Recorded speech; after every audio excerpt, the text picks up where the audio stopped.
안녕하세요. 토끼 왕자입니다.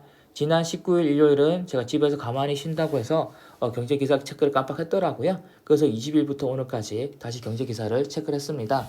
먼저 첫 번째 기사는 수소 관련 기사인데 이미 꿀통 리스트에 수소로 넣어뒀었죠. 내연기관 자동차는 종말을 할 거고 그 다음이 전기차냐 수소차냐의 문제가 될 것 같습니다.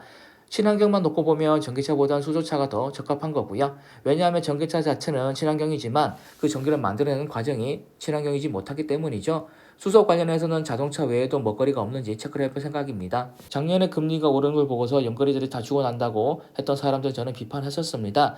금리가 오르면 연거리들만 죽는 게 아니라 우리 모두 다 죽는 거라고, 대출받지 않고 직장생활도 하지 않는 현금 부자들만 좋은 거라고 얘기를 했었습니다. 역시나 금리 인상 시기에 중소기업들이 엄청 고생했던 기사인데 요즘 정부에서 금융권을 갈고 시작하니까 채용을 늘린다는 기사도 있었습니다. 하지만 이건 최악의 선택이라고 생각을 합니다. 직원을 줄여서 그만큼 고객들이 금리를 낮춰줄 생각을 해야지, 직원을 더 뽑아버리면 그만큼 늘어난 인건비는 어디에서 보충을 하겠습니까? 당연히 고객들 대출금리에서 뽑으려고 하겠죠.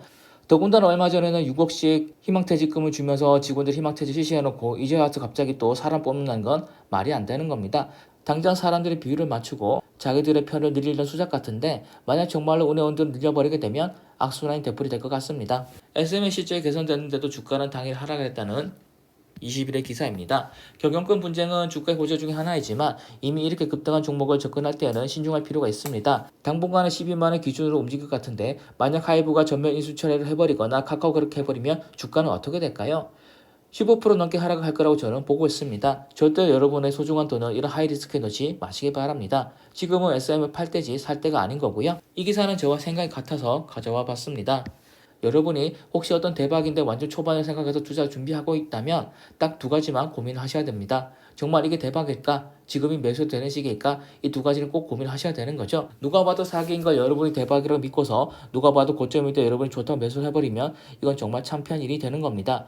물론 저는 메타버스나 AI 쪽을 모두 전망을 좋게 보고 있습니다. 심지어 메타버스는 저희 꿀통에서도 티어 1등급을 차지하고 있죠. 하지만 아무리 대박이라고 해도 타이밍이 중요한 겁니다. 여러분이 리오넬 메시에 투자를 한다고 해서 메시가 60을 먹어서 투자하면 안 되겠죠. 그리고 여러분이 타임머신이 있다고 해서 메시가 태어나기 500년 전으로 가서 미리 메시의 선조들이랑 우호관계를 유지할 필요는 없을 겁니다. AI도 마찬가지입니다. 미래에 엄청난 먹거리가 되겠지만 언론에서 매일같이 떠들어대고는 지금은 사야 되는 건 아니고요. 또 지금 사지 않으면 인생 역전의 기회를 놓칠 것 같은 기분이 들더라도 그 기분 내려놓을 줄 알아야지만 고점에 상투 잡지 않는 그런 투자를 할 수 있는 겁니다. 생각해 보시기 바랍니다. 여러분이 비트코인 8천만 돌파했을 때 인생을 몰빵했다면, 아니면 루나코인 고점에, 아니면 FTX에 전재산을 넣었거나 메타버스가 언론에서 인기가 폭발일 때 돈을 넣었다면 어떻게 됐을까요? 절대로 투자는 조급하게, 지금 아니면 다시는 기회가 없을 것처럼 해서는 안 되는 겁니다. 이건 현대에서도 페이가 나온다는 기사입니다. 상식 차원에서 설명해 드리면, 처음에 스타벅스가 사이렌 오더라는 걸 만들고 자기들에게 현금을 충전해 놓으라고 했었습니다. 그걸 보고 저는 왜 저런 걸 할까라고 생각을 했었는데, 알고 봤더니 고객이 충전한 돈이 모두 다 소진되는 게 아니었죠. 충전한 금액만큼 수벅에게는 현금이 몰리는 겁니다. 수벅 정도면 못해도 1조 현금 쌓일 텐데 이걸 3%짜리 이자 장사를 하게 되면 300억의 이익이 생기게 되는 겁니다. 아니면 스타벅스가 1조짜리 대출을 상환해버려도 이자 비용이 세이브이 되는 거고요. 그리고 지금은 여러 페이가 생겨났는데 페이를 사용하게 함으로써 자기들의 플랫폼을 심을 수도 있는 거고 수수료를 챙길 수가 있는 거죠. 그러니까 스벅은 물론이고 삼성이나 카카오, 네이버가 모두 다들 페이라고 하는 걸 만들고 있는 겁니다. 근데 현대차 페이가 얼마나 메리트가 있을지는 모르겠습니다. 전기차 충전 정도에나 좀 효용이 있지 않을까라는 생각을 해봤고요. 이거는 꿀벌이 사라지고 있다는 기사입니다. 꿀벌이 사라지고 있다는 건 진작부터 알고는 있었지만 이게 농업에 악영향을 준다는 건 저는 미처 몰랐었고요. 이 기사를 보고 나서야 다른 농업에도 영향을 준다는 걸 알 수가 있었습니다. 예를 들어서 꿀벌이 꽃들의 암술과 수술을 만나게 해주는 그런 역할도 하는 건데, 그런 꿀벌이 사라지게 되면 농업적 타격이 크다는 그런 내용이 담겨 있고요. 그냥 그러려니 했던 현상이 여러 가지 산업에 영향을 미칠 수 있다는 그런 걸 참고하시면 될 것 같습니다. 이건 결과를 한번 지켜볼 생각입니다.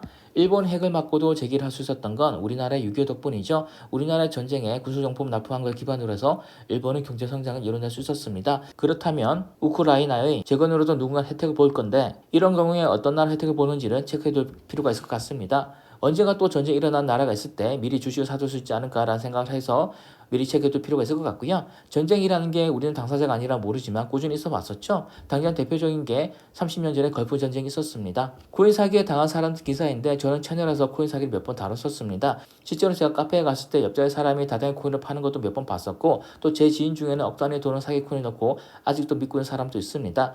우리가 돈을 벌어서 잘 먹고 잘 살아도 아쉬울 판에 이렇게 돈을 날리면 타격이 너무나 커버리는 겁니다.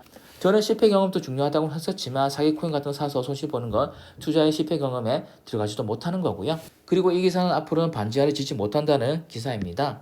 제가 예전에 코끼리 얘기를 했었었는데 코끼리의 멸종을 걱정한 두 나라가 있는데 한 나라는 코끼리 사냥을 전면 금지시켰고 다른 나라는 연말에 일정 비율로 국민에게 코끼리 사냥을 허용해줬다고 합니다. 그런데 나중에 보니까 전면 금지시킨 나라보다 일정 비율 사냥 허용해준 나라가 더 코끼리 수가 늘었다고 하는데 왜 그럴까요? 이유는 전면 금지한 나라는 밀렵꾼이 코끼리 사냥에 나가도 국민들이 방지를 했었었는데 허용해준 나라는 목숨 걸고 밀렵꾼들과 싸웠다는 겁니다. 지금 사냥당하는 코끼리가 내 재산이니까 국민들이 뭉쳐서 싸웠고 그래서 코끼리의 개체수가 늘었다고 하는 건데 어떤 정책을 펼 때는 그에 대한 영향도 충분히 고려를 해야 되는 겁니다. 반지하에 살고 싶어서 사는 사람들은 없는 거죠.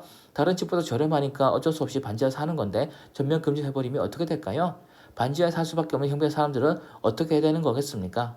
그런 걸 한번 고민해 볼 필요가 있을 것 같습니다. 이건 하이브가 SM 1대 주주로 등극했던 기사입니다. 저는 SM 분쟁을 소소하게 체크하진 않았지만 토론방에 들어가 보면 아직 카카오에게는 반개 카드 있다고 얘기를 하는데 확실한 건 분쟁이 끝을 향해 가고 있다는 거죠. 제가 만약 SM 보유 중이라면 이 정도에서 매도를 하겠습니다. 다른 좋은 종목을 찾으면 되는 거니까 굳이 지금 매달리고 있을 필요는 없어 보이는 겁니다. 이걸로 오늘 또 10개의 경제기사 체크해 봤는데 매일같이 경제기사 체크하는 게 저한테 정말 많은 도움이 되고 있습니다. 여러분들께도 조금이나마 도움이 됐으면 좋겠습니다. 감사합니다.